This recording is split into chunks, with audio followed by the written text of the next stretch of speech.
where you build a factory and Israel changes how much tax you pay. The encouragement of capital investments law divides the country into development zones. Companies that locate operations in priority zones get reduced corporate tax rates and accelerated depreciation schedules. Today we'll see how these incentives change a project's NPV. Start with the standard regime. Suppose you have a 5-year investment with $1 million in annual operating income before tax. Standard corporate tax in Israel is 23%. After tax, your free cash flow per year is $770,000. Discount at 10% over 5 years, and the present value sum is just under $2.9 million.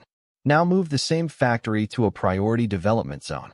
The corporate tax rate drops to 7.5%. After-tax operating income jumps to $925,000 a year. Same discount rate, same horizon. The present value sum is now over $3.5 million. That's a 600,000 shekel uplift in NPV just from the location decision.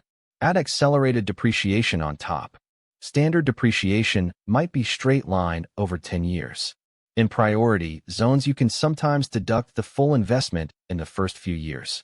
That front-loads your tax shield, which front-loads your cash flow, which boosts present value even more. The strategic takeaway is simple. Don't treat tax as a fixed parameter when you do capital budgeting. Tax is a project variable. Build the after-tax cash flow specific to where you'll locate, and the NPV ranking can completely flip between projects that looked identical on paper.